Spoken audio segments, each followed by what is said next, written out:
পৃথিবীতে কবিতা পড়ে কেউ সৎ হয় না, উপন্যাস পড়ে কেউ সৎ হয় না। তুমি একটা মানুষ দেখাইতে পারবা না যে কোনো সাহিত্য পড়ে সে তার নিজের জীবন দর্শন পরিবর্তন করেছে। কিন্তু আমি 1000 পিপল দেখাতে পারবো in the history of the world যারা ধর্মগ্রন্থের কারণে, ধর্মীয় বিশ্বাসের কারণে তার নিজের জীবনের সততা প্রমাণ করেছে।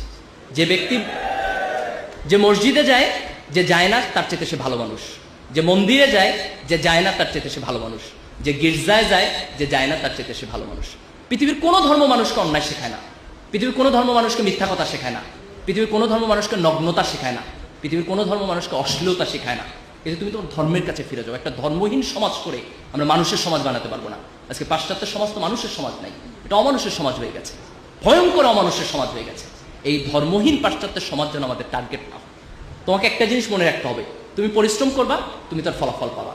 তুমি ফাঁকিবাজি করবা, তারও ফলাফল তুমি পাবা। প্রত্যেকটা ভালো কাজের একটা রিওয়ার্ড আছে, প্রত্যেকটা খারাপ কাজের একটা পানিশমেন্ট আছে। আমি দুইটা ধর্মের দুইটা মাইথোলজি থেকে দুইটা কোট করে আমি আমার বক্তব্য শেষ করব। হিন্দু ধর্মের একটা গল্প আছে এরকম যে তাদের একজন রাজা ছিলেন, মোস্ট প্রবাবলি তার নাম ছিল গান্ধারী। একটা যুদ্ধে তার অনেকগুলো সন্তান মারা গেছে। তো সে ঈশ্বরকে প্রশ্ন করলো যে ঈশ্বর, তুমি আমাকে এত বড় পানিশমেন্ট কেন দিলে যে আমার সব সন্তান একটা যুদ্ধে মারা গেল? আমি তো এরকম কোনো অন্যায় করি নাই, আমার যতটুকু মনে পড়ে আমি আমার জীবনে যাতে কোনো সিন, কোনো ক্রাইম আমি করি নাই। ঈশ্বর তাকে বলতেছেন যে তুমি ছোটবেলায় যখন খেলাধুলা করতেছিলে, তোর একদিন খেলার ছলে কিছু প্রজাপতি মেরেছিলে এবং প্রজাপতি মেরে তুমি তোমার গলায় মালা বানিয়েছে। বলছে ওই প্রজাপতি মারার পানিশমেন্ট হিসেবে আমি তোমার সন্তানকে এই যুদ্ধ হত্যা করেছি। সে হচ্ছে আমি তো এটা খেলার ছলে করেছি। ঈশ্বর বলতেছে আমিও এটা খেলার ছলে করেছি। This important.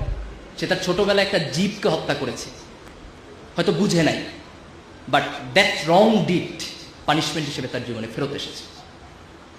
বুখারী শরীফে একটা হাদিস আছে যে প্রাচীন আমলের একজন মহিলা ছিলেন, তিনি খুব খারাপ মহিলা ছিলেন। তিনি একদিন রাস্তা দিয়ে যাচ্ছেন, হঠাৎ করে তিনি দেখছেন একটা কুকুর খুব পিপাসার্ত। খুব দয়া হলো কুকুরটা দেখে, এবং তিনি একটা কুয়া থেকে পানি তুলে নিয়ে এসে সে কুকুরটাকে খাওয়ালেন। এবং আল্লাহ রাসূল সে হাদিসে কোট করছেন যে এই যে একটা তৃষ্ণার্ত জীবের প্রতি তার অন্তরে কিছুটা দয়া সৃষ্টি হয়েছে, সেটার কারণে খোদা তার পুরাতন জীবনের সকল গুনাহকে মাফ করে দিয়েছে। That was a very small ভালো কাজ, খুব ছোট্ট একটা ভালো কাজ, কিন্তু সে ভালো কাজটা খোদার আরশে গিয়ে অনেক বড় হিসাবে তার কাছে প্রতিদান হিসাবে ফেরত এসেছে। এই যে আমরা আমাদের জীবনে অনেকগুলো কাজ করি, আমরা তো অনেক ভাবি না যে এটার আউটপুট কি হবে, কিন্তু তুমি একটা ছোট্ট ভালো কাজ করো, বিলিভ মি, এই ভালো কাজের প্রতিদান তুমি তোমার জীবনে পাবা। তুমি একটা ছোট্ট খারাপ কাজ করো, এর প্রতিদান তুমি তোমার পাবা, এই জেনারেশনে না হলে নেক্সট জেনারেশনে। কোরআনের একটা ঘটনা এরকম আছে যে মুসা আলাইহিস সালাম যখন খিজির আলাইহিস সালামের সাথে যাচ্ছেন, তখন খিজির আলাইহিস সালাম অনেকগুলো কাজ করেছেন যেগুলোর এক্সপ্লানেশন তিনি বোঝেন নাই, পরে দিয়েছেন। তার মধ্যে একটা কাজ ছিল যে একটা নগরে গিয়ে ওই নগরের মানুষটা তার সাথে দুর্ব্যবহার করেছে, কিন্তু ওর কোনায় তিনি একটা প্রাচীর তুলে দিয়েছেন। তারপরে যখন মুসা আলাইহিস সালাম এক্সপ্লানেশন দিচ্ছে, তখন বলতেছে যে এই প্রাচীরের নিচে কিছুটা গুপ্তধন ছিল, এবং সেই গুপ্তধন হচ্ছে এমন দুটো নাবালক সন্তানের যার বাবা সৎ মানুষ ছিলেন। এই জন্য আল্লাহ তাকে বলেছেন তুমি ওই সৎ মানুষের সন্তানের জন্য এই সম্পদটাকে রেস্ট্রিক্ট করো, এটাকে সংরক্ষণ করো। তার মানে তার বাবার সৎকর্মের জন্য তার সন্তান বেনিফিটেড হচ্ছে। দ্যাট মিনস তুমি তোমার ভালো কাজের রিওয়ার্ড যেমন পাবা, তোমার খারাপ কাজের পানিশমেন্ট হবে। এটা হয় থার্ড জেনারেশনে, না হয় সেকেন্ড জেনারেশনে, না হয় থার্ড জেনারেশনে। এটা যে সবসময় মরণের পরে হবে দ্যাট ইজ নট ইম্পর্টেন্ট। মরণের পর তো হবেই, সেটি পৃথিবীতেও হবে। কিন্তু এই মানুষের জীবন যখন এই ধর্মবোধের জায়গা থেকে, অ্যাকাউন্টেবিলিটির জায়গা থেকে সরে যায়, তখন মানুষের মধ্যে কোনো নৈতিকতা থাকবে না, মানুষের মধ্যে কোনো বোধ থাকবে না, মানুষ বেপরোয়া হয়ে উঠবে। এবং সেই বেপরোয়া মানুষ শিক্ষিত হলেও কিছু যায় আসে না, সে বেপরোয়া মানুষ এ প্লাস পাইলেও কিছু যায় আসে না। কারণ আমাদের সোসাইটি আমরা দেখেছি যে আমাদের অনেক শিক্ষিত মানুষ আজকে করাপশন করছে, অনেক শিক্ষিত মানুষ আজকে দেশের সম্পদকে বিক্রি করে দিয়েছে দেশের বাইরে। এই যে দিস ইজ ইম্পর্টেন্ট যে আমরা গ্লোবালাইজেশনের যুগে আমাদের কোয়ালিটি ডেভেলপ করার পাশাপাশি এই অ্যাকাউন্টেবিলিটির জায়গা থেকে মানুষের প্রতি ভালোবাসা, জীবনের প্রতি ভালোবাসা, জীবের প্রতি ভালোবাসা, এক ধরনের নৈতিকতা বোধ, এক ধরনের ধর্মবোধ, যে কোনো ধর্ম, ফেইথ বেস অ্যাপ্রোচ। তুমি ঈশ্বরকে বিশ্বাস করো, আল্লাহকে বিশ্বাস করো, গডে বিশ্বাস করো, does not matter, but you must believe, you must practice whatever your religion is. You must have the sense of the accountability, যে ভালো কাজ করলে এটা একটা ভালো কিছু পাবা, তোমাকে এটা এনকারেজ করবে। একটা খারাপ কাজ করলে তোমার পানিশমেন্ট হবে, ভয় তোমার মধ্যে থাকতে হবে। এই দৃষ্টিভঙ্গি যখন আমাদের জীবনকে নিয়ন্ত্রণ করবে, তখন সত্যিকার অর্থে আমরা একটা ভালো সমাজ করতে পারবো।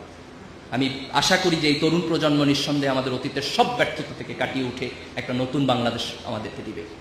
আজকে প্রোগ্রাম ইসলামী ছাত্র শিবিরের পক্ষ থেকে, but that does not mean যে তোমাদের সবাইকে ছাত্র শিবির করতে হবে, কিংবা আমরা এই প্রোগ্রামটা ছাত্র শিবির করানোর জন্য করতেছি। নো, আমরা প্রোগ্রামটা এই কারণে করতেছি যে আমরা তোমাদের মেধাকে স্বীকৃতি দিতে চাই, এবং তোমাদের সামনের দিনগুলোর দায়িত্ব সম্পর্কে স্মরণ করিয়ে দিতে চাই।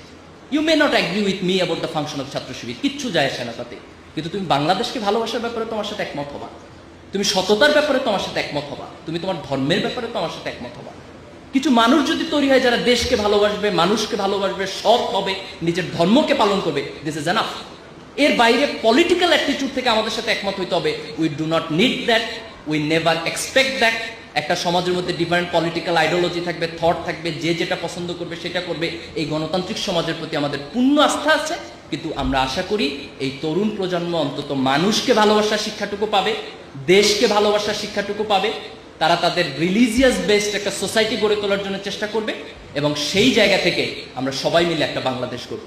আমরা এমন কোনো বাংলাদেশ চাই না যেটা আওয়ামী লীগের একার বাংলাদেশ হবে, বিএনপির একার বাংলাদেশ হবে, কিংবা জামাতের একার বাংলাদেশ হবে।